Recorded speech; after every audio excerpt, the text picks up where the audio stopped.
game of baseball was changed in a subtle but powerful way in this sports drama based on a true story. Billy Beane, the general manager of the Oakland Athletics baseball team, faces the challenge of building a competitive team on a limited budget. Disillusioned with traditional scouting methods, Beane adopts a revolutionary approach using statistical analysis to evaluate and acquire undervalued players. With the help of a young Yale graduate, Beane assembles an unconventional roster that defies expectations and achieves remarkable success. Wes and Alexis break out the spreadsheets in their review of Moneyball on View the Right Thing. Let's all go to the lobby. Let's all go to the lobby. Let's all go to the lobby to get ourselves a treat. Hey, welcome back to another episode of View the Right Thing. I'm Wes. I'm Alexis. Sorry, I got distracted as soon as I hit record. I thought there was there was a notification saying something about live streaming. I'm like, are we live streaming right now? I don't think we are. No way. I don't think I set it up. I don't think I set it up in the program to live stream. We could live stream our episodes if you ever wanted to do one. But... Oh, that is interesting. Yeah. Cool. You follow us on twitch.tv/view the right thing. Mm-hmm. We also have Patreon. We didn't talk about that last episode. That's right. Yeah. We have a Patreon. Yeah, where you can watch if you pay to subscribe, then you can watch video versions of this. Mm-hmm. And yeah, there's stuff. Well, I know that we say you can listen to us wherever you listen to podcasts, and I have a friend who doesn't listen to podcasts, and she was like, so you said that I can listen wherever I want, because I've shared our posts and whatever, and she's like, how do I listen to a podcast? And I was like, oh, well. She didn't know how to listen to a podcast? No. Oh, so what'd you tell her? I sent her our Spotify link. Oh, okay. That takes you directly to View the Right Thing. What is our specific Spotify? I'm so bad at this. We have a specific Spotify address?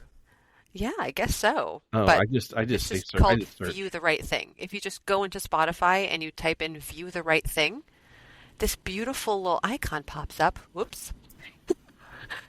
And fun times. You can listen to us in all of our episodes. All of them.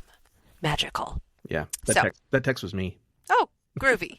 I was trying to be surreptitiously send you a little note. It didn't go so well because then you lifted the camera up lifted the phone up for the camera right at the time I sent it. It's all good. Yeah, you're great.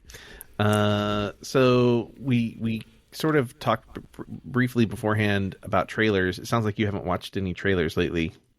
I haven't. No. No. So CinemaCon so we're dating this episode now. CinemaCon just happened this week, where they revealed a bunch of movies. It's CinemaCon is for retailers or cinema owners, really. Oh, okay. So it's they the companies that make the popcorn buckets show what kind of popcorn buckets they can do. We could do a popcorn bucket for your company or whatever. So there were some sneak peeks of those, or at least of some prototypes, and they also have panels and they give awards and stuff. So the kid that's in the new Karate Kid movie has a Actor of Tomorrow award or something. I think they think he's going to be a big deal. And so they do these panels and every night it's a different studio doing panels. So they ended up releasing some trailers because of these panels. I mean, there's some trailers they didn't release. There's a new Wicked for Good trailer. But they didn't release that online yet. Okay. There was a new Fantastic Four trailer they didn't release. Okay. They announced the name of the new Spider-Man movie, which I'm very excited for. Uh-huh. Spider-Man Brand New Day. Awesome. And which is the title of a run of comics in the Spider-Man, Amazing Spider-Man, that is a little controversial. It's not exactly universally loved. So okay. It'll be interesting to see how people respond to it. Yeah. Yeah. Nice. But there's I think, who was it? Maybe Paramount or MGM released, whoever has the Naked Gun, released a new Naked Gun trailer with Liam Neeson. Yeah. And it looks pretty, like, in the right, like, it looks like the old movies. I mean, you know. Really? Yeah, it looks like the Police Squad Naked Gun style of comedy. You know, it's like Liam Neeson pretending to be a little girl. So I saw, like, just that snippet. Yeah, where he pulls the mask off. Yes. Yeah. And then he fights crime with a lollipop in his schoolgirl outfit. So it's pretty silly. And then they sort of explain that he's not the original Frank Drebin, that he's the son of Frank Drebin. Okay. And so this is a great scene in the trailer where he's talking to his father. He's looking at a photo of his father on a wall, a memorial in the police station, and the camera back, you know, cuts to another person, and it's Paul Walter Hauser, who I love, is playing I think the chief's son. And so it's like he's also like looking at a photo of his father and also like crying and like, I hope you're proud of me, Papa. And then it cuts out and there's like all of the different police officers are all like kneeling in front of police. But the best part was they cut to the photo of O.J. Simpson, who's in the old Naked Gun movies, and then it cuts to his son, and the guy just looks at the camera and just shakes his head. He's just like, no. They didn't actually get his son. No. Okay, it's just an actor playing his son. Yeah, gotcha. No, I don't. I think his son has like mental issues, and there's some thought understandable. That maybe he was the killer. And What? Oh yeah, there's a whole like theory about how OJ essentially came back to sort of try and cover up for his son. There's from another marriage. Yeah. Because they had 2 children. Yeah, his son from another marriage who was like obsessed with Nicole.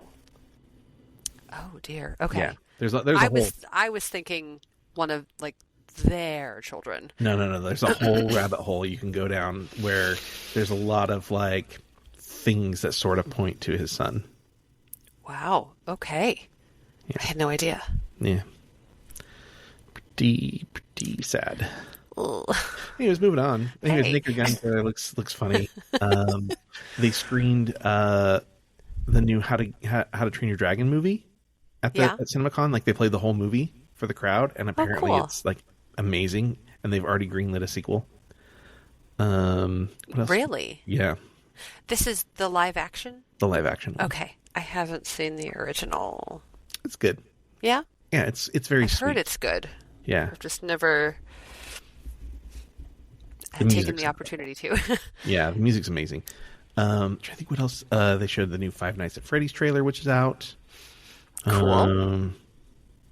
Megan 2.0 looks like so much fun. That's a horror film, right? Yeah, sort of. Yeah. I mean, it's horror. It's definitely in the horror genre, but it's like so like off the wall that it's like kind of funny.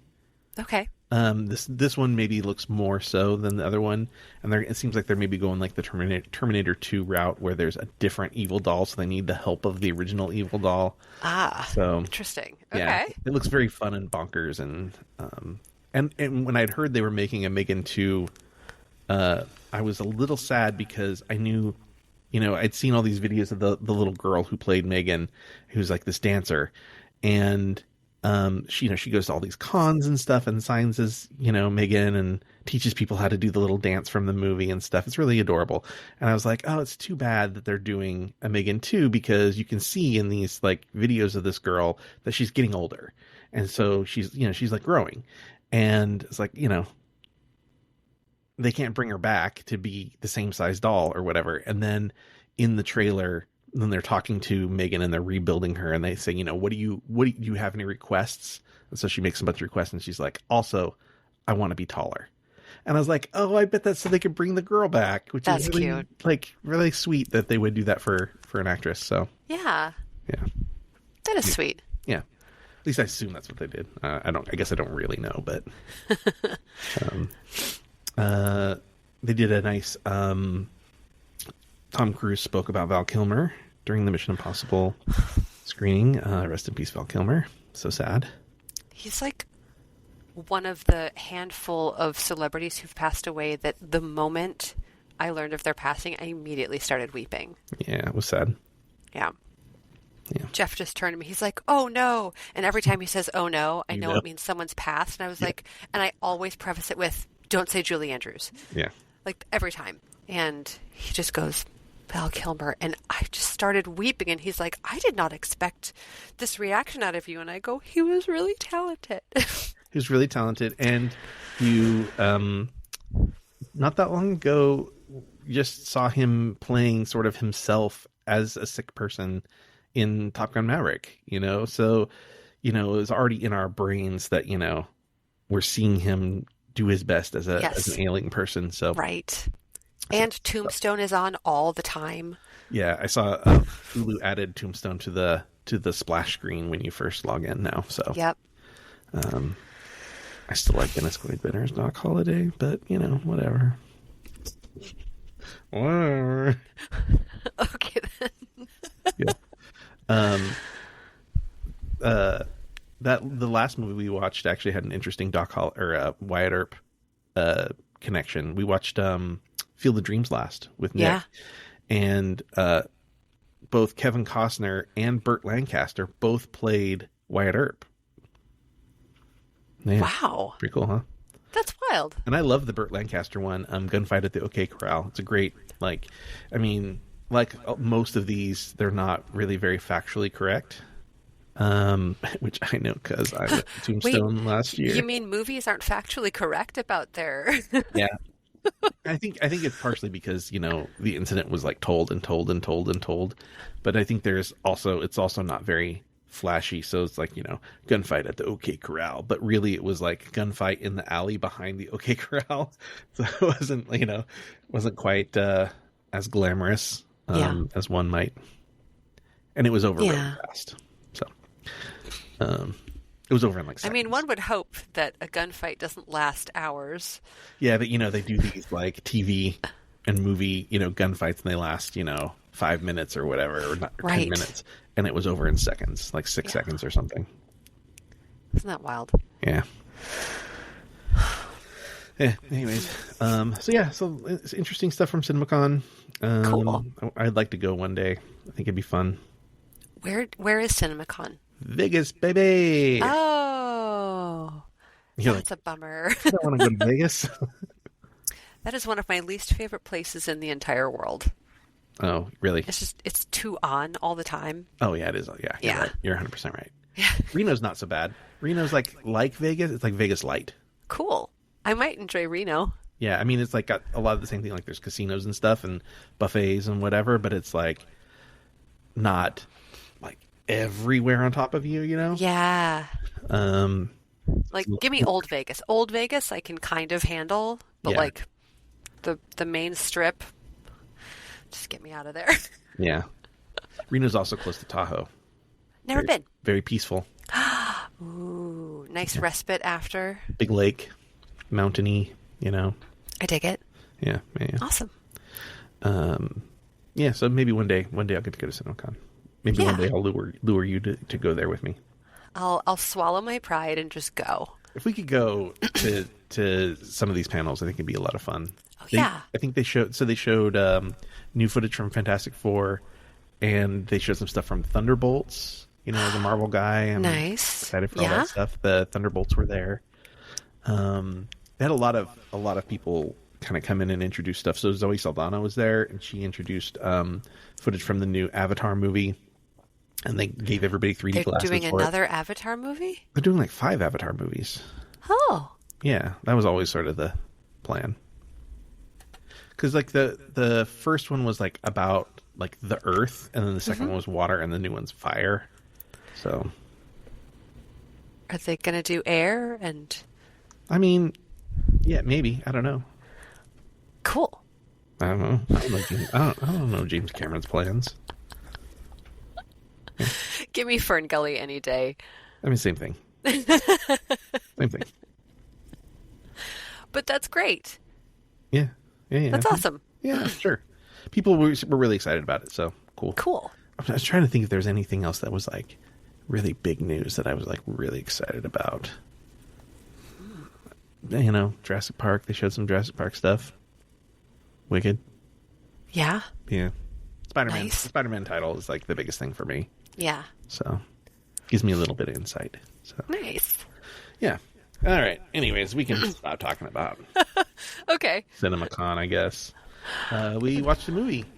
We watched a movie. Yeah, what did we watch? We watched Moneyball. Moneyball. What's that about? Oakland A's general manager Billy Beane's successful attempt to assemble a baseball team on a lean budget by employing computer-generated analysis to acquire new players.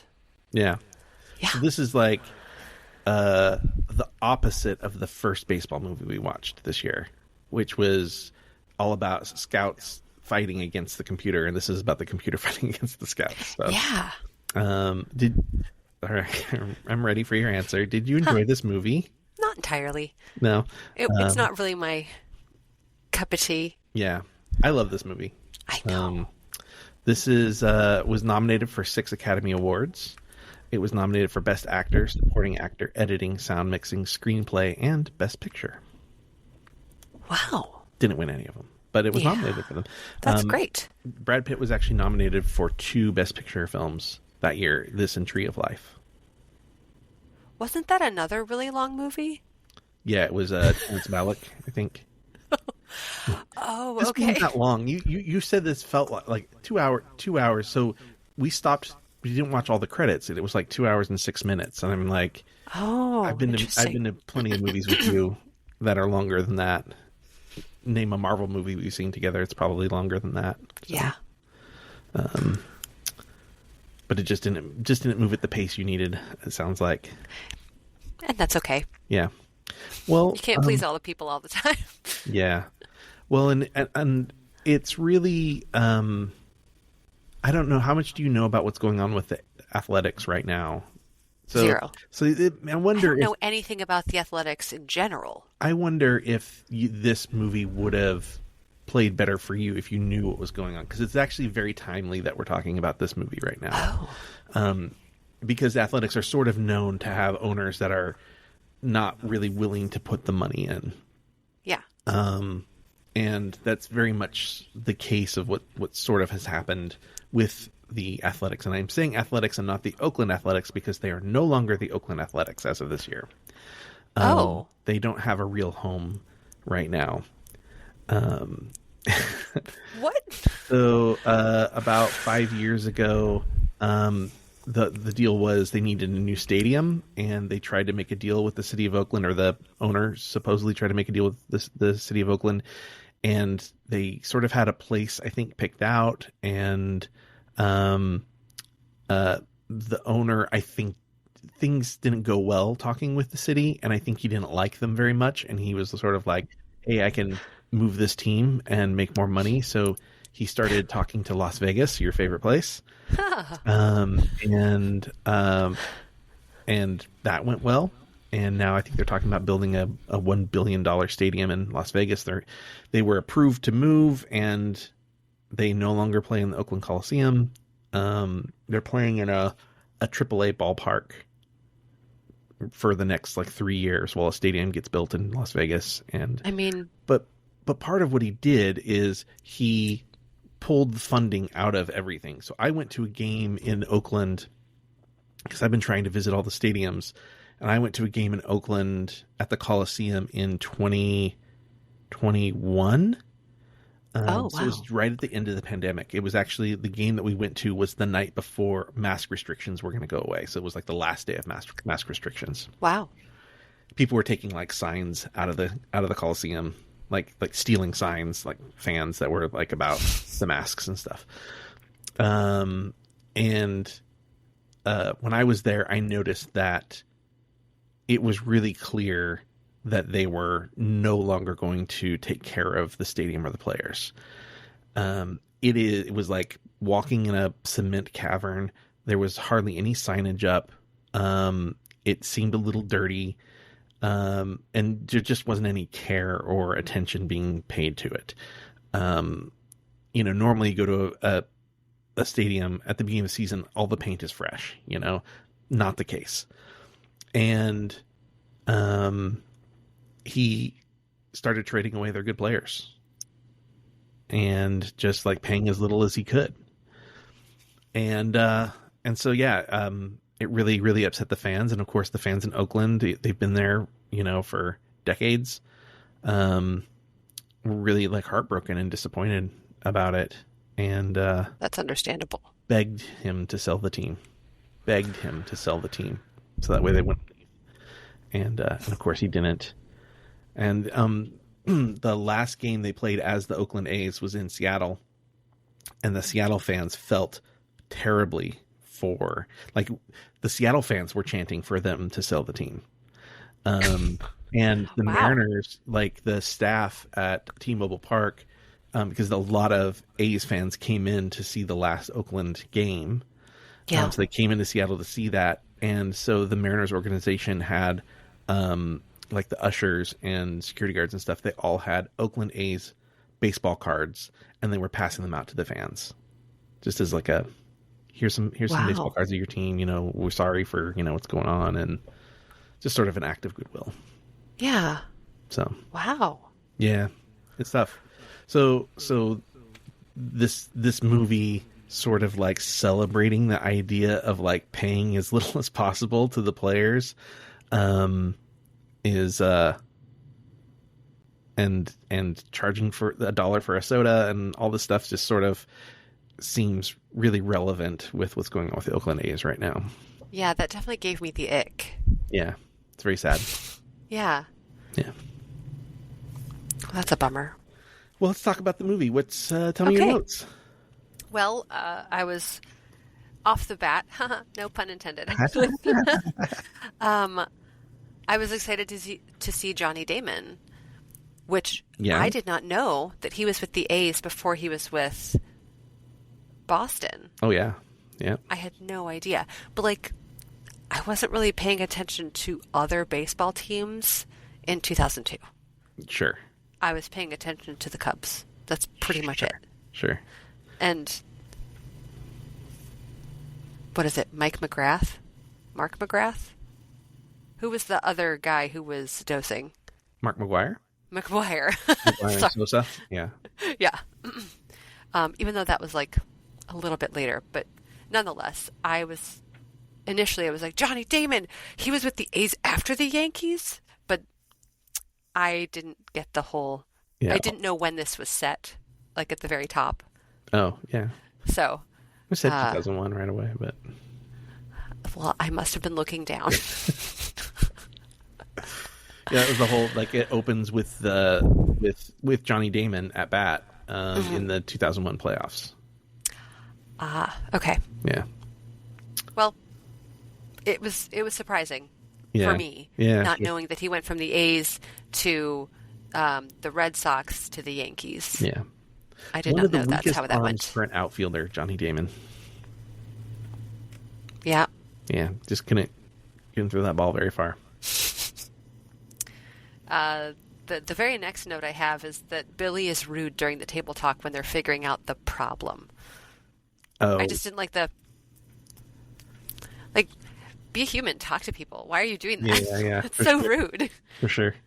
Like, sure, they're being dismissive of his thoughts, but he didn't go into that as this character, Yeah, because this is obviously a characterization of a real person.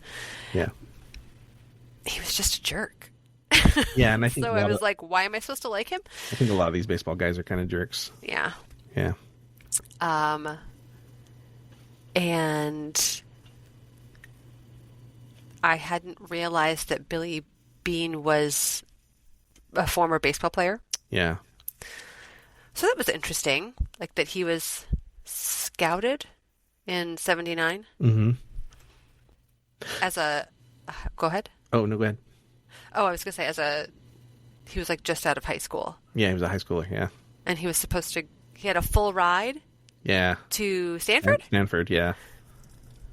Yeah, it doesn't matter. It's like you might play college baseball and you might get injured, or you might just never get drafted after that. Like, what if you don't have a great career in college, but like the pros are here now? It's sort of like Steven Spielberg, right? Like he was told by Universal, you can finish school if you want, but we're offering you a directing gig now. So, that may not come later. So make your choice. And he chose to not finish school till much later, much later. Yeah. So, it happens. You mentioned the meeting with the scouts. Yeah. I really love, there's a moment where the guy's like, he doesn't like a player because the guy has an ugly girlfriend. so he says it's because it means he has no confidence. Like, he just would accept an ugly girlfriend. What a dick. This is a true story. This actually happened where a scout, an athletic scout didn't want a player because he didn't have an attractive girlfriend. But it was because, I shouldn't laugh at this, but it is funny. He didn't attribute it to no confidence. He attributed it to bad eyesight. So, anyways, old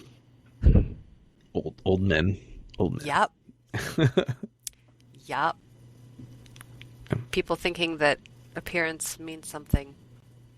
Yeah. Because it fucking doesn't. Well, appearance actually worked into Chris Pratt in this film as well.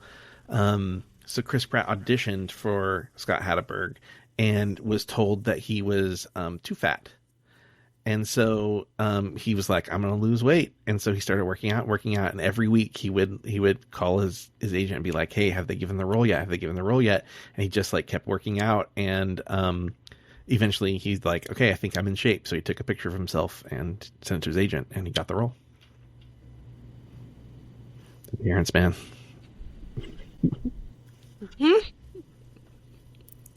Oh boy. What did I say? I don't understand what this note that I wrote means. Okay. They're throwing around names, and I just don't know when he's in Cleveland. They're throwing around names, and you don't know when he's in Cleveland. Oh, I'm sorry. They're throwing around names. I just don't know. Yeah. When he's in Cleveland. Oh yeah. Like Garcia for Guthrie. They're all like. Yeah. For someone who is a diehard baseball fan. Sure. Like yourself, I'm sure you knew who they were talking Some about. of them, not all of them. And I was just like, okay, names. Yeah, and I don't think it matters really because it's not. It wasn't about. There's so much of this movie that's like. So this is a baseball movie for sure. There's a lot of like Field of Dreams. I'm not sure Field of Dreams is really a baseball movie, right? This is a movie that's like about baseball. It's central to the plot, and it's the thing that drives the plot forward. But I don't think that the little details, the minutia is really all that important other than to like try and be somewhat historically accurate. It's really about sort of the journey that Billy Beane is on. And it's one of the reasons I really love the end of the movie, when he's in his car listening to his daughter's CD, because he's completely like, he's always playing as if he's the smartest guy in the room, but he's always lost. Like he's always asking the other guy for input and information, and nobody believes in his idea. And his daughter doesn't know if he's going to have a job, and I think you kind of get that feeling that probably the wife and stepdad probably talk about that at the dinner table in front of the daughter. Yeah. And so like and not to jump to the end of the movie, but that's sort of the point is that like he's lost, right? And he's just trying to like, he's so caught up in all of these things around him and the stuff in his head that he's not like taking a moment to enjoy the fact that he's like plays a game for a living. Yeah. And that's, I think, one of the reasons why they chose the song "The Show" is because that's what they call being in the major leagues, is like when you get called up from the minors, you're going up to the show. Oh. So, the lyric in the song is just enjoy the show. Yes. And it's like, he's not doing that. He's not taking part in like the pastime of baseball. So yeah, that song in general is just really sad for her to sing. Yeah, for sure. But she's then singing she about her ends dad. it with "You're a loser, Dad." Yeah, because she's like, and I think like in a playful way, because it's kind of like, she's like, go turn around and go to the game because you're you're not going to jinx it. You're not going to jinx it. And then he goes and he kind of thinks he does jinx it, and they end up winning anyways. Right. But they end up winning because the idea that he had faith in works. Yes. And which I would like to talk about when we get to that part. But if he just get out of his own head and then just enjoy the moment of this amazing thing that happens, you know. Yeah. He wasn't there. He was in the weight room or whatever, you know. Yes. Yeah. Anyways. My next note is this just shows the professional sports are a predatory business. Okay, repeat that. This just shows that professional sports are a predatory business. Yeah. Entertainment in general is kind of a predatory business. Yeah. You know, we were talking about CinemaCon earlier, and they brought Tom Cruise was there, and they brought Chris McQuarrie, the director of the last several Mission Impossible movies. He also wrote Usual Suspects, and he directed Way of the Gun and Valkyrie and a bunch of other things, right? And he's an Academy Award winner, Chris McQuarrie.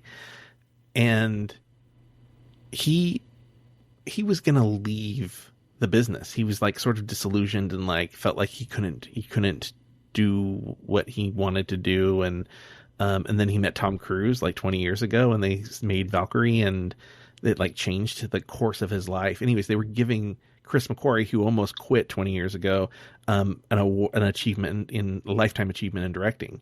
And it was like this like beautiful moment where like he achieved this thing, but he said this thing that relates to this, where he's like, he thanked Tom Cruise and was like, "Thank you for letting me put you in harm's way for other people's entertainment."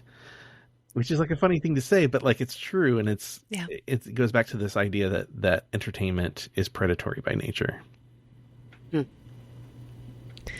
Oof. Yeah.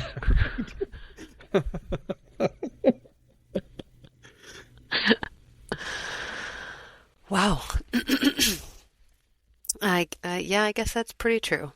I mean, like, you don't want it to be, because like the people that are doing it really are doing it for the art of it. But like there's something that you can't get past, and that like once you put your art out there, it in a lot of ways becomes the audience's, and like what they do with it is it's very like critical and again predatory, and like it's like they tear it apart and put it together in a way that they want it to be, you know. It's I mean, I know I mentioned it in the last episode, but I've been watching The Studio, and it really is so predatory. Like, they're doing it for the art, but you also have to make money. So like, maybe don't do that thing that you love so much and do this thing that's going to make a lot of money. Yeah. Yeah. Well, and you know, that's why a movie like The Substance is like so poignant, where like you sacrifice yourself because you can't continue to work unless you make the changes that some like disgusting rich fat white guy like decides, you know, like that's never met you. So right. Anyway, you look terrible. Then I just wrote, who drinks while they're actively having chew in their mouth? I think he's. Are you talking about he's at the dining table and he's like on the phone and stuff?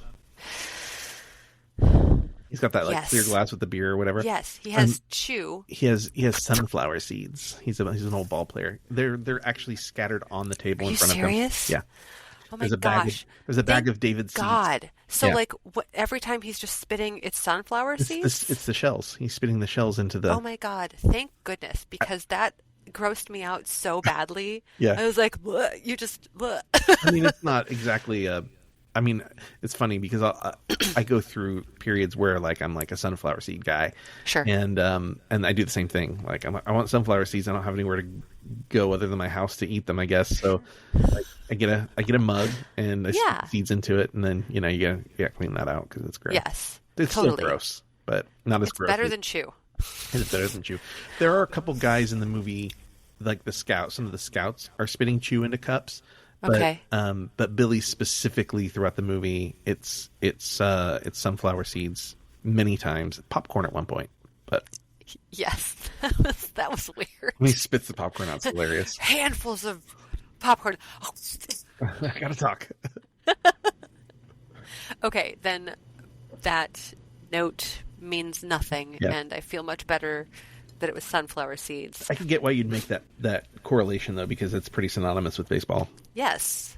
Yeah. Well, and the fact that he was holding them in the front of his mouth, which I hold mine in my in right the side. cheek. Yeah. That Well, makes more sense. Yeah, I mean, I think, yeah, there's probably like, baseball culture, but I do my right cheek so I can move them over one by one, take them apart with my teeth, eat the seed, spit out the shell. But Yeah. Wow. but I don't. Yeah. I also like the cheek because you can put more there and get more of the flavor from the seeds. Sure. Like So if they're salted. Or, Yeah, Yeah. I get that. but it can hurt if you put too many. So maybe the bottom lip's not a bad play. Interesting. Yeah. I have to say, I hate the computer screen close-ups. This is verbatim what I've said. It's too fucking close, and it moves too fast. I can't imagine watching this on the big screen. I'd claw my eyes out. Yeah. That was so, like, we have a pretty large screen, and I can't imagine watching it on, like, a huge, in the movie theater. No. It was way too close. I have more trouble with like the TV footage when it's like a camera pointed at a TV. I don't like at the beginning of the movie. Yeah. Like it's just like meh. But Yeah. computer stuff didn't bother me as much. But It was like, and they're just showing like all of the pixels, Mm-hmm. and it's just so big and close up, it gives me a headache. yeah, okay, fair enough. Yeah. So I was just like, is it over? Is it over? I can't read those numbers. Yeah.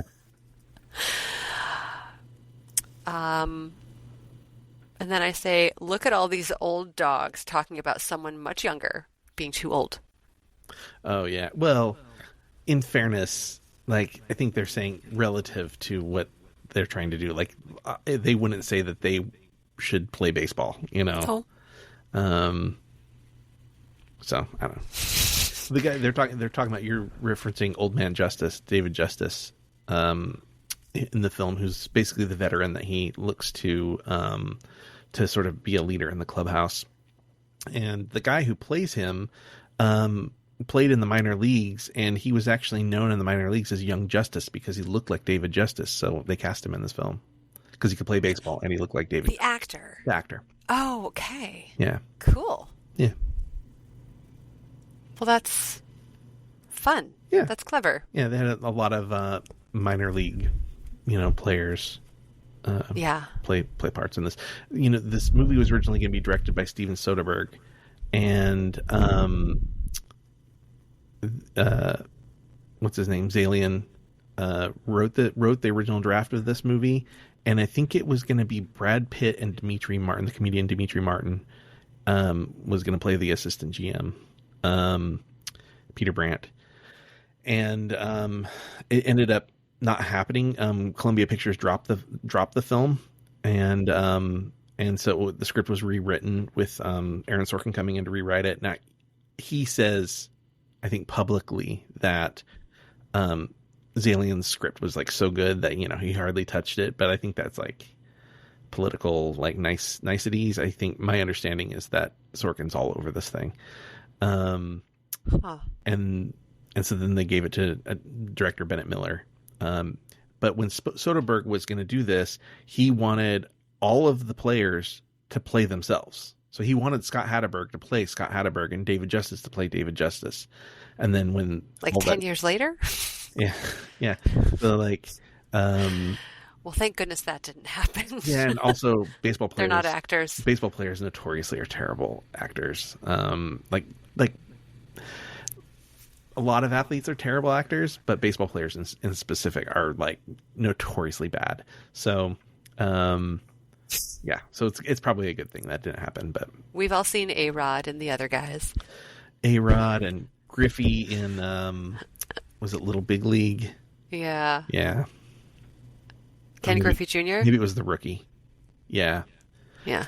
Yeah. Mm-hmm. Anyways. Mm-hmm. Yeah. We don't need any of that. Right. I wrote about the daughter. The song the daughter sings is heartbreaking. Yeah. When she's like trying out all the different guitars, which like that guitar she was playing was gorgeous, and I want one. Noted. Put it on the wish list. Yes. But the very next thing I wrote was, I could do without watching Brad Pitt lift weights. Yeah. Okay. I just don't know why that was in. I don't know why that was in. Just It didn't add to the film in my opinion. I think it goes to the idea like about him being sort of lost, right? Is that he's this player who never like fulfilled his potential. And I think, like I think in like a lot of professions, when you feel like you never really got there, it's hard to walk away from it.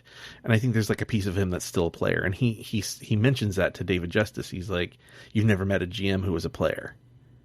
So Yeah. I think that goes into a piece of him sort of like feeling like he doesn't really know where he fits in to this. I see. And so I am imagining that's why they keep showing all of these random shots of Brad Pitt sitting in his truck and driving around in his truck without saying anything. Well, I think that's his distance from being in the office. Probably Okay. a big piece of that is like, yeah, I mean, I think like that he's lost and he's trying to go somewhere, and that he's avoiding the players, and he's avoiding watching the game, and like this thing that he loves, he's like avoiding, because he doesn't know where he's supposed to go with this. And he sort of talks about, I want to like change the game. I don't want to just be a part of the game. I want to change the game, because he Right. like never made his mark anywhere. And for the record, he's the like executive vice president of baseball operations or something now. But when he was a GM with the Oakland Athletics, he never won a World Series. So he's still, Has he yet? I don't think so. Okay. I don't think so. Yeah. So, again, he's still like trying to figure out how to make a mark. And Yeah. and that's this movie's interpretation of it too, I don't know what the guy in real life really cares about. So Side note, Yeah. Jeff has sat next to him on an airplane oh, before and said he's a really nice guy, and he's very tall. yeah. He's like 6'6". Yeah, I mean the movie definitely makes some like 6'6" doesn't surprise me for an athlete, but the movie makes some choices to like, I don't know. It makes creative license choices, right? So like he's kind of a dick. He's probably really nice in real life. Art Howe, Philip Seymour Hoffman's character. Also, how great is it to see Philip Seymour Hoffman? I know. Art Howe was like on board for the plan in real life. For the sake of sort of having a plot and sort of having a villain for the film, something to go against. It's difficult to like, I think I get why they did it, because I think it would be really difficult to show how the rest of the league looked down on this. It'd be really difficult to make that like a primary thing to go up against. You can mention it several times like they do in the movie, but like without some physical manifestation in front of you working against you, it's difficult to move this plot forward, because it's just an incident it's just a baseball season. Like, it's not. Well, my very next note is they keep losing, and the coach won't do what he's told by management. It seems like the coach just wants them to lose so he can get fired and work elsewhere. Yeah. That's what, like, now knowing that was all fabricated for this film, it just seems really stupid. And it could have been so much more interesting if they had, like, I don't know, shown the collaboration between management and the coach. But yeah, I don't know if it would have been more interesting. I think probably, if they had been like true to real life, I think it would have been a lot less interesting. I'm not advocating for like lying about history or whatever, but like, again, it's baseball's 6 months long. It's 162 games. It's a lot of people find it boring. And when you just draw that out, you just like stretch that out, and you don't have like a conflict. Like, what is the point of the movie? Like I get that they want to tell the story that's like this book, but like a book can sort of demonstrate the larger odds in a way that a movie, because you have more time and people could do things at their own pace. But a movie's got 2 hours to do it. So you have to just like figure it out. And I think if they were like true, I think this would have been like, you just do a documentary at that point.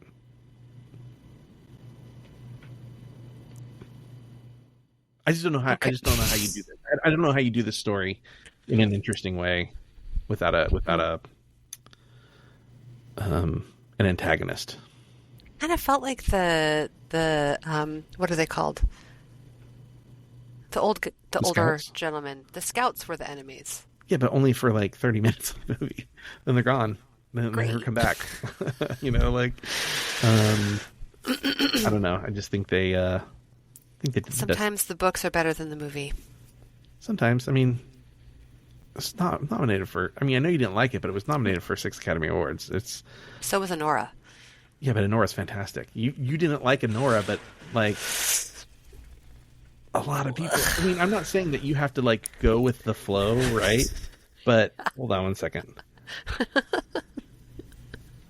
Gonna look something up here. Okay.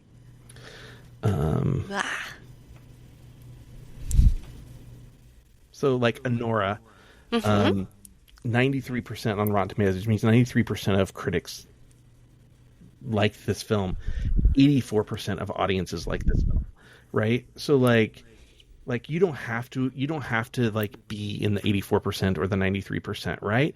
But like at some point we have to acknowledge that like even if it's not for me, there must be something about this thing that I don't see, or something about this movie that I didn't connect with that other people are getting, and that's okay. But it doesn't make the movie doesn't make Anora bad because you didn't like it, right? I'm gonna look up Moneyball now. I need some of our people to come out and tell, like, did you like Anora? So because the majority of the people, not counting you, the majority of the people I talked to didn't enjoy it. Yeah. So maybe I live in a bubble. So Moneyball, 94% from critics at 273 reviewers, 86% from audiences that's over 50,000 ratings. Wow. So you know, like I again, like you don't have to like it. Like it's fine that you didn't like it. Yeah. But like there is. I don't know. It's a weird, difficult conversation to have, right? Because you don't want to like gatekeep film from people or make people feel like their opinions aren't worth anything or worth discussing, right?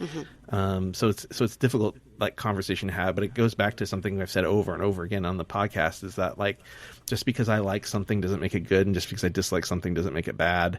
Totally. And you know, I love Super Troopers. I don't think it's a good movie. You know? One of my favorite movies is Empire Records, and it's horrible. Let's look at Empire Records. Let's pull up. The continuity in that film is so bad, it drives me crazy. But like, there's just this nostalgic thing. Yeah, sure. No, I get that. You know, Empire Records, 35% off from critics. But that's okay. But audiences like Empire Records. I mean, I think there's sometimes some things transcend, you know, criticism. Let's just for the sake of it, let's look at Super Troopers, because it is a movie I point to a lot. It's a movie I really find really funny. Super Troopers, 36%, and like just because, but 90% by audiences, right? Like 90% of audiences love this movie. I think it's a really, really funny movie. I also don't think it's well made. I don't think it's that great of a film. You're missing in Moneyball or a Nora or whatever, you're missing maybe some aspects of why it's well made, like you're not seeing them. That's okay. Like, Bonnie and Clyde was, I think, similar, right? Like, you just like were like, I don't get why this movie is so highly revered. Well, because I don't like New Wave. I don't That's like French true. New Wave film. That's true, and it was definitely inspired by that. Mm-hmm. Bonnie and Clyde. We're looking at Bonnie and Clyde now. And some people just like hate Rotten Tomatoes, right? They hate like, but I think this is like I think this is a good way to look at like metrics. 91% from critics for Bonnie and Clyde, 88% for audiences. From when were those people? Well, the critics would have been mostly from the era. Okay. And some of them would be some people rate stuff now and are credited, so they go back and talk about stuff. But audiences, I mean, it would have been mostly probably this era of audiences that are voting for that, because the internet didn't exist when Bonnie and Clyde were there, so there was no way to aggregate that, right? But not the way it does now. Yeah. I can see how like a movie like The Substance, right, is not accessible to everybody. I know people who cannot watch that film. Right. I know my mom can't watch it because it's just too grotesque, and she disturbing. doesn't watch grotesque things. It's a horror movie. It is. It's considered horror. Yeah. And definitely body horror for sure. Yeah. Mm-hmm. So there's a lot of people that just can't access that film, and if they did, they would see it as, a movie they don't like. Yeah. But sorry, I clicked the wrong button. I mean, some people aren't ready to watch something that they don't understand. Yeah. And I would say, like, there's a large portion of this movie I don't understand. That's fair. That's why I don't like Lord of the Rings. That's fine. I've only seen the first one. I went to a 9:00 show and fell asleep because it was a 9:00 show for a 3.5 hour movie. Lord of the Rings. But like, that happens. Yeah. And this just like was a little outside my depth. Yeah. Well, and, so going to The Substance again, 89% from critics, 75% from audiences. Both really great scores. But some people are just going to be like, nah, because they just can't access what is great about it. And I get that this movie is slow. When you were like, we're only halfway. I was trying to process like what it was that I was like getting out of it that you weren't, like why it was moving for me and why it was slow for you. And I wonder if some things, like there's a lot of scenes where there's just no music. It's just deathly quiet. Yeah. Like I wrote multiple times, he's still in his truck. I wrote, these close-ups of Brad Pitt in his truck need to stop. Yeah. Yeah. Yeah, it's interesting. Maybe cut some of those things down, maybe add some music, and maybe these things pick up a little bit. It's interesting that it got an Academy Award nomination for editing. Or was it editing or sound effects editing? What did I say? I have it here. Sound mix, editing. Yeah, editing. Which I think is kind of an interesting, I mean, it's like all of the baseball stuff is pretty well done. Well, I mean, they submitted themselves for that. They submitted themselves for that, but that doesn't mean they're going to be nominated. Right. I mean, the Academy looks at a list of 500 movies or whatever, and then they narrow it down to 5. Like it was in the top 5 of films edited according to the Academy, according to your peers. My peers. Well, our peers, but but you're actually in a guild, right? And I'm not. I'm just like an indie nonsense. Nobody cares what my opinion is. So you actually have a voice, right? Well, a little teeny tiny. And her voice is like, I hate Nora and Moneyball. So take that. Yeah. No. Somebody's got to speak up for the little guy out there. I mean, if you're in the 7% or the 13% or whatever, then yeah, you're speaking up for the little guy, There you the go. minority. Yep. So I'm glad you are. Thank you. Thank you. Here, back to the movie. Yeah. Here's a quote. This is I guess it was supposed to be a pep talk, but Brad Pitt walks into the clubhouse. Is that where the dude's saying after the game? Mm-hmm. Okay. He goes, "You may not look like a winning team, but you are." And I just wrote, "Thanks."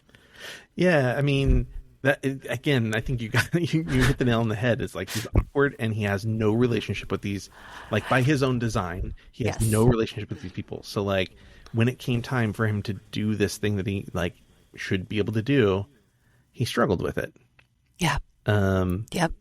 But there were some moments that I thought were pretty good where he comes in and he's like, "Hey, you did great with this. You did da da da." And then he's like, "Xavi, you it looked like you were swinging an oar at the ball. Like you gotta learn to hit the ball." Like, and it's like, Right. you did so well right until the very end there. And it's like, Yeah. He's not great at giving constructive criticism. he's not good at like being socially interactive with human beings. Yes. And that goes back to Yes. all the like very back with some of the first things you said when he's like, doing this in the scout meeting. It's like he's socially awkward. Yeah. He's not good at it. Yeah. And also, I was surprised when he says the Yankees are paying $3.5 million for someone to not play for them. Yeah. What? Yeah, so basically they were talking about how at the beginning when he was like, "Oh, I want David Justice," and they're like, "Old man Justice." The Yankees are just trying to get rid of him. And so what the Yankees did is they traded David Justice to Oakland. Oakland gave them whatever nonsense piece. Yeah. Maybe Giambi, I don't remember. Or maybe Giambi left. I can't remember. But they basically said, "You can have David Justice for so-and-so." And the Oakland's like, "Well, we can't afford David Justice." And they're like, "Well, we'll pay half of his salary that's still owed to him." Because he's under a contract. So he's already under a $7 million contract. So his point to David Justice was like, yeah, you see yourself as a $7 million, 7 point whatever $million player. But the Yankees were like, "This guy's so bad, we'll pay somebody else $3 million so we can play against him." That's that was just wild. That was his point to David Justice, right? And that's when they like, "You think you're smart, but really this is the case. Wow. You're not as special." And I didn't realize it's so easy to just trade players away. I mean, it depends. So it's not always. Some players have no trade clauses, or they have specific teams that they'll only go to. So I think Nolan Arenado, this last offseason, he had I think the Mariners wanted him, but they weren't on his list of 5 teams that he would be willing to go to. Oh, wow. So it has to do with your tenure. You're not eligible to do that until you've had a certain number of years in the majors, and then also whatever your agent negotiates with the team also factors into that. And they mentioned one of the agents at the beginning. He gets a phone call from Scott. He's like, "You're killing me, Scott." I can't remember exactly what he says, but that's probably a reference to Scott Boras, the most hated manager in Major League Baseball. Yeah, he's both gotten players some of the most highest contracts of all time, and also really hurt players by sort of having them hold out as long as possible. So, oh no! But ultimately he makes people a lot of money. So, yeah.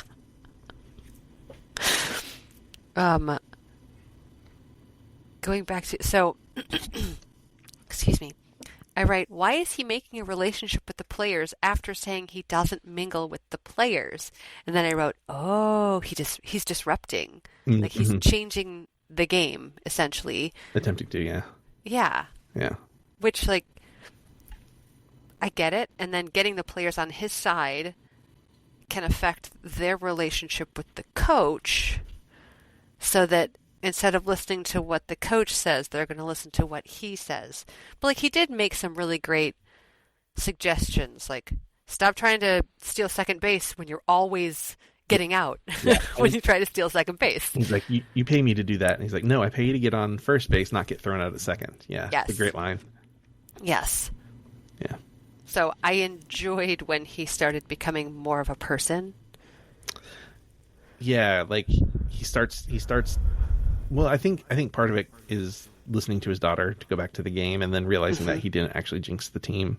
Yeah. And I think part of it is, like, I think Jonah Hill's character is like a little awkward too, because he's like a numbers guy, but he's also like likable. Yeah. And I think that maybe rubs off a little bit on. Yeah. So. Oh, yeah. Well, because when he first meets Jonah Hill, he's very, like, direct. Like, who are you? I'm so-and-so. No, I didn't ask your name. Who are you? Like, why are you here? Yeah. And you do see him become more personable as the film progresses. Yeah. The scout, the black scout that goes with him to go meet with Scott Hatteberg. Yes. That's Ron Washington, who baseball fans will know as he's won several World Series. Really? Yeah. And he's now, I think he's the coach of the Angels now.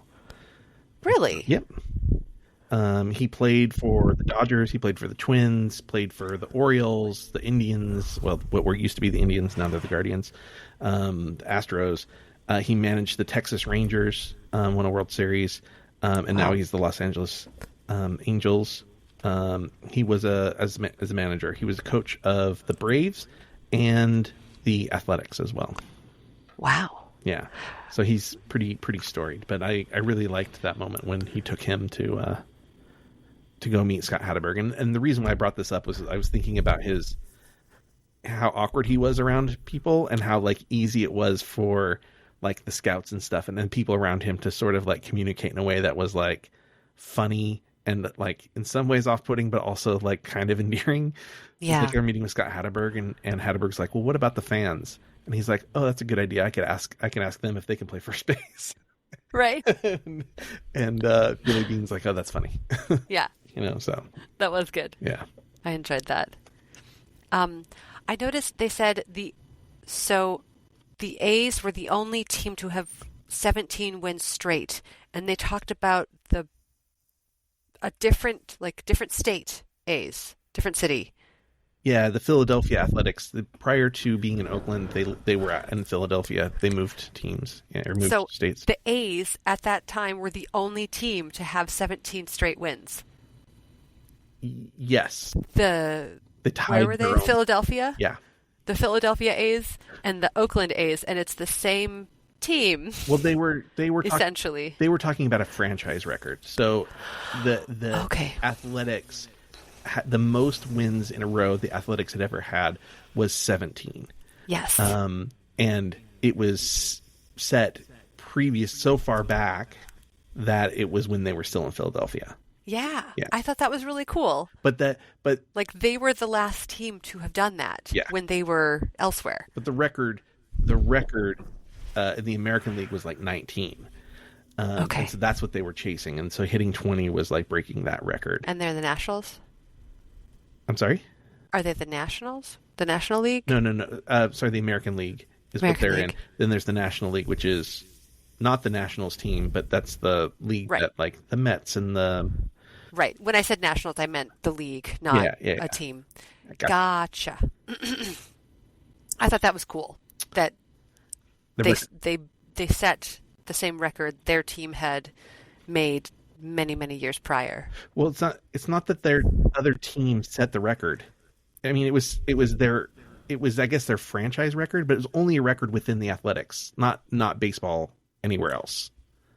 Does that make sense? Gotcha. So yes. It's like if a new team was made, the Hollywood Hippos, that's what I play in my baseball game. So if the Hollywood Hippos like became a major league team, their first season, and they get a win streak of 5, their franchise record is 5.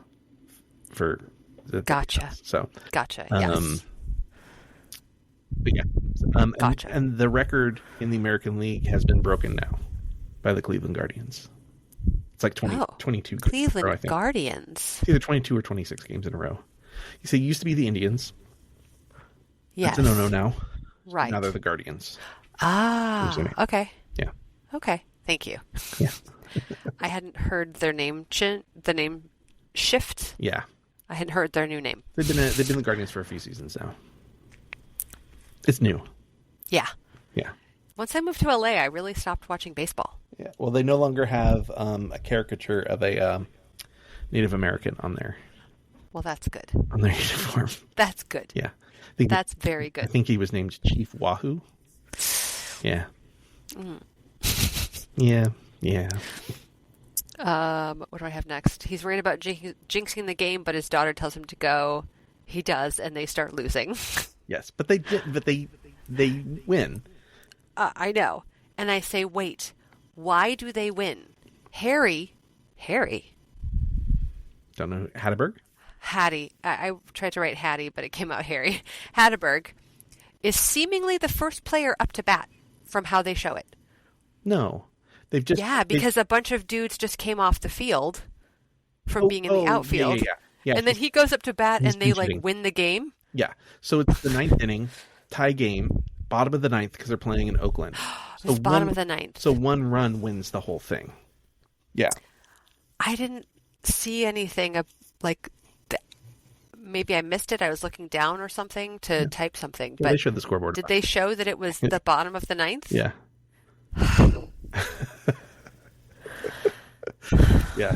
So he comes up to bat, and that's actually an interesting moment because the bat that he used to hit that was made by a company he didn't have a deal with. So all players have deals with various bat companies: Louisville Slugger, Victus, Mizuno. I use Mizuno bats. Whoever, right? Mm-hmm. And so they have these deals, and he had a deal with a different company. I didn't see what bat it was. Let's just say it's Louisville Slugger. Mm-hmm. And he had borrowed a bat from a teammate earlier and grabbed it on his way out to pinch hit, and he got fined for using a different bat than he was supposed to use. It's like, if you don't use the stuff that you've agreed contractually to, we'll fine you. He probably didn't care though, because Probably not, because they won the 20th game. yeah, which was pretty cool. Yeah. The A's closer in the top of the ninth inning is the one who blew the save. His name is Billy Koch. Because so he comes out to get the save, preserve the win. He blows it, gives up the tying run. So now there's no winning pitcher on record. Hatteberg comes up to bat. Because Koch is the last pitcher when they win the game, Koch becomes the winning pitcher of the game. Oh, Yeah. wow. Yeah. That's interesting. Yeah. He did save 9 games during that streak. He won 3 games and saved 9 games. So he's, pretty integral to that 20 game streak. Yeah. So What else do I have? Why is Billy wearing a wedding ring? great question. So in reality, Billy Bean was actually remarried at this point. So in the book, he's actually remarried. I think this is like sort of this like idea that he's like lost and can't let go of things. It's like a manufactured plot element. And you get a little bit of that when he's talking to Spike Jones. I don't know if you guys Who played Spike? Spike Jones is, the director, Spike Jones. I do. Yeah, that's who played the stepfather. The ex-wife's new husband was played by Spike Jones. Another Oscar winner in the cast. And then obviously Robin Wright, Penn, or I think she was Penn at the time. He's like, you got her a cell phone, and he's like, we can have a discussion about it. And he's like, her mother and I will have a discussion about it. Like sort of cutting him out. And I think this idea that like maybe this is still really raw for him, and he's not really okay with being without his wife, but in reality, in the book, he's actually remarried already. Right? But, lost. Yeah. Thematically. It made it seem like he still wished that he were married to his ex-wife. Yeah, I think so. I think that's and the idea. that's why he was wearing the wedding ring. Yeah, he couldn't let go. I think that's absolutely it. Okay. What did I write? And then they lose and are dragged through the mud over the fact that they tried to do something statistical over talent. Yeah, right. It's rough. It's like everybody's against it, then everybody's for it, and then everybody's against it again. But then, was it the following year that the Red Sox did the exact same thing that he did, and they won the World Series? 2 years later, they win. 2 years later. Yeah. Yeah, pretty crazy, right? Yes. Yeah. With Johnny Damon. Kurt Schilling, Roger Clemens. Yeah. Mm-hmm. Yeah. Yeah. It's a weird mixed message between like the value of having people who understand the game. I think there are some things like we talked about in Trouble with the Curve. There's some things that computers can't tell you. Computers can't tell you if players won't show up for your birthday party, your team, because that tells you that you're not liked and you don't get along with the team and you might become a problem, right? Or that you you have a string of being let off the hook drunk driving, or you have a string of battered women behind you, or whatever. So there's a lot of things that computers can't tell. So that's the benefit of having real people. But I think there's also some things that real people can't quite wrap their heads around, and that's the science of what we call fan graphs now. I mean, the people who created this Moneyball statistic, they created a whole program and website that deals with these baseball statistics, and a lot of these things, like, they're so focused on base percentage, that's not even like a main focus anymore. Now it's like, wins above replacement, so it's definitely evolved. And I personally think that there's too much emphasis on some of these new advanced statistics now, that people look really great on paper, but like in execution, it's like, well, yeah, I mean, this guy that played for Texas had a great win above replacement. He's like in the positives, but he's going over to a new team where he traditionally doesn't hit. I have a specific player I'm thinking of in mind, by the way, where he doesn't traditionally hit well in the stadium. And then, of course, and people are like, no, but he's so good because look at his stats from last year. It's like, well, last year he only played 3 games in the stadium. He played all the other games in other stadiums. Like, now he's going to play 82 game or 81 games in the stadium. So, like, you have to factor in half of his season is now going to be in one stadium. It's like, they don't. And then guess what happened last year? He hits in the 100s. So, like, the computer doesn't always have it right. Yeah. I don't know. It's a weird message in this film. Yes. What else do you have? I just wrote, "You're just a loser, Dad." Those aren't the lyrics of the song. Is that the end of your notes? 'Cause that's the end of the movie. That is the end of my notes. Yeah. This is the third baseball movie in film history to be nominated for Best Picture. It was behind The Pride of the Yankees and Field of Dreams. Really? Yeah. Do you think there was only those three? Only those three. Well, yeah, I don't think one has been nominated since then. Nor before? Well, just those two before Field of Dreams, and so like The Natural, which we're going to cover. Spoiler alert: we're going to cover. Wasn't. Wow. Yeah, we have two more baseball movies, by the way. We're going to do so. Some interesting little factoids. They couldn't obviously afford to just like travel around the country and shoot in all these different stadiums. So they used Dodger Stadium and dressed it up as they shot at Oakland, of course, the Coliseum, but then they used Dodger Stadium and dressed it up as other ballparks. Oh, interesting. Yeah. It is very interesting because most stadiums really have really specific looks. And they did shoot at Fenway for that final scene, obviously. Yeah. Or one of those final scenes. And they only had access for like one day, and it rained, so they just were like, well, we're working it in. So this is what we're doing. Wow. I want to point out that Scott Hatteberg, who in this film is presented as a terrible first baseman, he ended the year with a fielding percentage of .994, which is like, hardly any mistakes, basically 99.4% perfect. The league average was .993, so he was actually higher than the league average as a first baseman.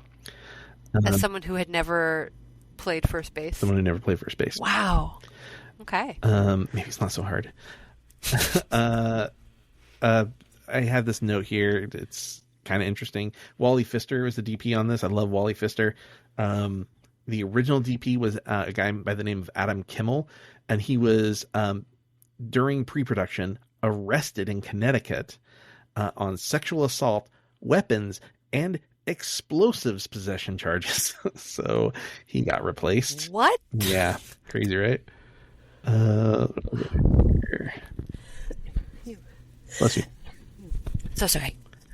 The director has talked about that scene when he gets a phone call at the end, and it's we know it's the Red Sox now, but at the time you don't know who it is, and he's drinking, and he takes a big drink, and then he puts his glass down and doesn't finish it, and they did that as sort of like a subtle like metaphor for this idea of like being just this close to finishing your goal.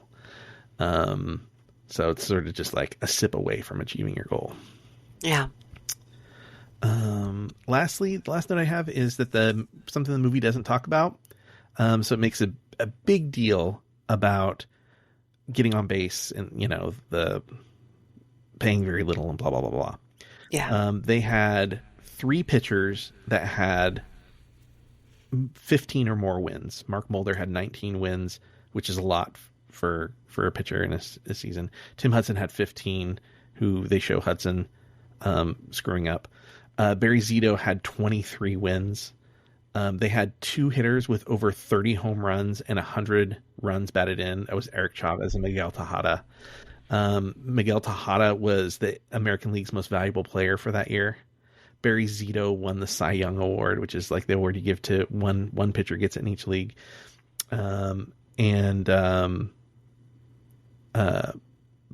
That pitching rotation is considered to be one of the best pitching rotations in baseball history.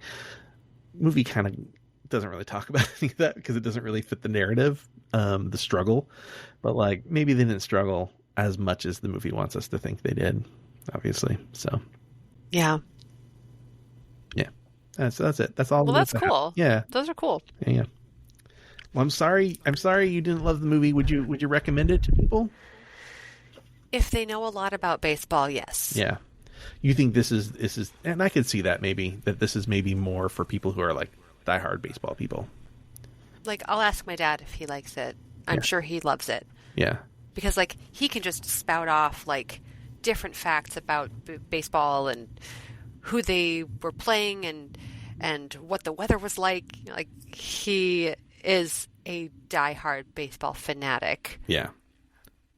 I'm sure he really enjoys it. I love my favorite moment of the movie is, well, my second favorite moment of the movie is when he tells Art Howe that Pena's been, he's like, he can't play Pena because he doesn't play for our team anymore. He plays for the Tigers. But my favorite moment is, and just like right out of my brain, I was like, what was I about to talk about? And it's your favorite moment of the movie, Wes. You should know. Holy shit. That really just like gone from my brain. Oh wow, I'm contemplating editing this episode for the first time so that way I can remember and like put it in. It was I shouldn't have talked about my second favorite moment of the movie. I should have just stuck to my favorite moment. Oh yeah, I don't know why. I love this moment. It's when Peter's like, "Come with me," and he shows him the footage of the minor league player who hits the home run and doesn't really see he's hit a home run. Oh yeah, he's like, it's a metaphor. He's like, I get it's a metaphor. I just really like that moment and sort of how it ties into Billy Bean's like sort of lack of sight of the big picture. Yeah. It's really ties it all together for me. I like that. Yeah. I don't know. Baseball. Well, yes. I guess that's all we have time for. I don't know which movie is next because we don't have we have guests for our next two movies, and I don't think we've locked either of them down for a specific date. So You're I might leave it a mystery which movie is going to be next. Oh. Because I've reached out to someone and you've reached out to someone and I don't think we know yet. So I think we'll just have to leave it there. Okay. All right. Anything else you want to add? Like, comment, subscribe. Yeah, please. Review. Yeah. Follow us. Engage us. In all of the places. We're on TikTok. Mm-hmm. We're on Instagram. You can Instagram, leave us comments, and we will respond to them. Yeah, we'll heart your comment and probably. And I'm not going to just blanket say I'm going to heart a comment because if it's like inappropriate. Yeah, if it's something mean or inappropriate, if it's mean, don't do that. If it's mean, we'll ignore it. If it's inappropriate, we might delete it. But like, if you have something to say, you're like, I think blah blah blah. Yeah. Cool. Let's have a discussion. Yeah. Explain why Alexis is right about Honora and I'm wrong. Somebody back this girl up. Or explain why Wes is right and I'm wrong. Sure. I mean, no one is always right. And no one is always wrong. Cool. There's a mixture of both. Great philosophy. Yep. All right, everybody. Until next time, Bon Cinema.